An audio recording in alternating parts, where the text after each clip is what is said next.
ದಿನೇಶನ ಒಂದು ಡೀಟೇಲ್ ಕೊಡ್ತಾ ಇದ್ವಿ. ಓಂ ಶಕ್ತಿ ಮಾಲಾಧಾರಿಗಳ ಮೇಲೆ ಕಲ್ಲು ತೂರಾಟ ಪ್ರಕರಣಕ್ಕೆ ಸಂಬಂಧಪಟ್ಟಂತೆ ಘಟನೆಯ ನಂತರ ಇಡೀ ಏರಿಯಾ ಬೂದಿ ಮುಚ್ಚಿದ ಕೆಂಡದಂತಹ ಪರಿಸ್ಥಿತಿಯನ್ನು ನೋಡ್ತಾ ಇದೆ. ಕಾರಣ ಹಲ್ಲೆಗೆ ಒಳಗಾದವರು ಯಾವ ತಪ್ಪನ್ನು ಮಾಡದೆ ತಮ್ಮ ತಾವು ಶ್ರದ್ಧೆಯನ್ನ ಆಚರಣೆಯನ್ನ ಮಾಡ್ತಾ ಇದ್ದವರು ಇನ್ನು ತಮ್ಮ ಶ್ರದ್ಧೆಗೆ ತಮ್ಮ ಆಚರಣೆಗೆ ವಿರುದ್ಧವಾಗಿ ಇಲ್ಲೇನೋ ನಡೀತಾ ಇದೆ ಅಂತ ಹೇಳೋ ಕಾರಣಕ್ಕೆ ಕೆಲ ಮುಸ್ಲಿಂ ಪುಂಡರು ಪುಂಡಾಟಿಕೆಯನ್ನು ಮೆರೆದಿದ್ರು. ಈ ಬೆನ್ನಲ್ಲೇ ಇಡೀ ಏರಿಯಾ ಪೂರ್ತಿ ಪೊಲೀಸರು ಸರ್ಪಗಾವಲು ಮುಂದುವರೆದಿದ್ದು ಪ್ರತಿ ರಸ್ತೆಗೂ ಪೊಲೀಸರನ್ನ ನಿಯೋಜನೆ ಮಾಡಲಾಗಿದೆ. ರಾತ್ರಿ ಇಡೀ ಹೆಚ್ಚುವರಿ ಹೊಯ್ಸಳ ಪೊಲೀಸ್ ಸಿಬ್ಬಂದಿಯಿಂದ ಏರಿಯಾ ಬೀಟ್ ಸೇರಿದಂತೆ 4 ಇನ್ಸ್ಪೆಕ್ಟರ್ ನೇತೃತ್ವದಲ್ಲಿ 2 ಕೆಎಸ್ಆರ್ಪಿ ತುಕಡಿ ಸೇರಿದಂತೆ 100ಕ್ಕೂ ಹೆಚ್ಚು ಸಿಬ್ಬಂದಿಗಳನ್ನು ನಿಯೋಜನೆ ಮಾಡಲಾಗಿದೆ. ಏರಿಯಾದ ಪ್ರಮುಖ ರಸ್ತೆಗಳಲ್ಲಿ ಚೆಕ್ ಪೋಸ್ಟ್ಗಳ ನಿರ್ಮಾಣದ ಮೂಲಕ ಪ್ರತಿಯೊಬ್ಬರ ಆಕ್ಟಿವಿಟೀಸ್ ಮೇಲೆ ಸಿಬ್ಬಂದಿ ಕಣ್ಣಿಟ್ಟಿದ್ದು ಮುಂಜಾಗ್ರತಾ ಕ್ರಮವಾಗಿ ಏರಿಯಾದ ಅಂಗಡಿ ಮುಂಗಟ್ಟುಗಳನ್ನು ಬೇಗನೆ ಬಂದ್ ಮಾಡಿಸಿದ್ರು. ಬೆಂಗಳೂರಿನ ಜೆ ನಗರದಲ್ಲಿ ಓಂ ಶಕ್ತಿ ಮೆರವಣಿಗೆ ಸಂದರ್ಭದಲ್ಲಿ ಕಲ್ಲು ತೂರಾಟ ಪ್ರಕರಣ ಆದ ಬಳಿಕ ಇನ್ನೂ ಕೂಡ ಪರಿಸ್ಥಿತಿ ಬೂದಿ ಮುಚ್ಚಿದ ಕೆಂಡದಂತಿದೆ. ಗಮನಿಸ್ತಾ ಇದ್ದೀರಿ, ನಾನೀಗ ಜೆ ನಗರ ಪೊಲೀಸ್ ಠಾಣೆಯ ಮುಂಭಾಗದಲ್ಲಿ ಇರುವಂಥದ್ದು ದೃಶ್ಯಾವಳಿಗಳನ್ನು ಗಮನಿಸ್ತಾ ಇದ್ದೀರಿ.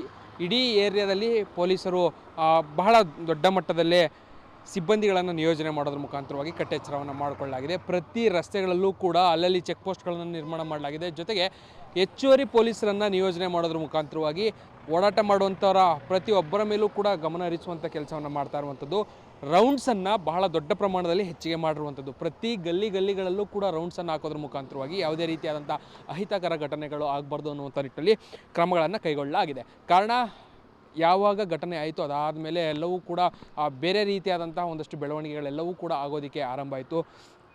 ಹಿಂದೂ ಸಂಘಟನೆಗಳು ಕೂಡ ಠಾಣೆ ಮುಂದೆ ಪ್ರತಿಭಟನೆ ಮಾಡುವಂಥದ್ದು ಇವೆಲ್ಲವೂ ಕೂಡ ಆಯಿತು. ಅದಾದ ಬಳಿಕ ಮತ್ತೆ ಪ್ರಕರಣ ದೊಡ್ಡ ಮಟ್ಟಕ್ಕೆ ಹೋಗೋದು ಬೇಡ, ಅದನ್ನು ಆದಷ್ಟು ಸರಿಯಾದ ರೀತಿಯಲ್ಲಿ ಕ್ರಮಗಳನ್ನು ಕೈಗೊಂಡು ಸರಿಪಡಿಸಬೇಕು ಅನ್ನುವಂಥ ನಿಟ್ಟಿನಲ್ಲೂ ಕೂಡ ಪೊಲೀಸರು, ಜೊತೆಗೆ ಮುಂದೆ ಯಾವುದೇ ರೀತಿಯಾದಂತಹ ಈ ರೀತಿಯಾದಂಥ ಅಹಿತಕರ ಘಟನೆಗಳು ಆಗಬಾರ್ದು ಅನ್ನುವಂಥ ಕಾರಣಕ್ಕಾಗಿ ಕಂಪ್ಲೀಟಾಗಿ ಇಡೀ ಏರಿಯಾ ನಿನ್ನೆ ಘಟನೆ ನಡೆದಿದ್ದಂತಹ ಜಾಗದಿಂದ ಹಿಡಿದು ಪೂರ್ತಿ ಏರಿಯಾ ಅಂದರೆ ಈ ಠಾಣಾ ವ್ಯಾಪ್ತಿ ಏನಿದೆ ಇದರ ಅಕ್ಕಪಕ್ಕದ ಆ ಏರಿಯಾಗಳಲ್ಲೂ ಕೂಡ ಬಹಳ ದೊಡ್ಡ ಪ್ರಮಾಣದ ಪೊಲೀಸರನ್ನು ನಿಯೋಜನೆ ಮಾಡೋದ್ರ ಮುಖಾಂತರವಾಗಿ ಕಟ್ಟೆಚ್ಚರವನ್ನು ವಹಿಸಿರುವಂಥದ್ದು. ತಡರಾತ್ರಿಯೂ ಕೂಡ ಬೆಳಗ್ಗೆವರೆಗೂ ಕೂಡ ಕಂಪ್ಲೀಟಾಗಿ ರೌಂಡ್ಸ್ಗಳನ್ನು ಜಾಸ್ತಿ ಮಾಡಲಾಗ್ತಾ ಇದೆ.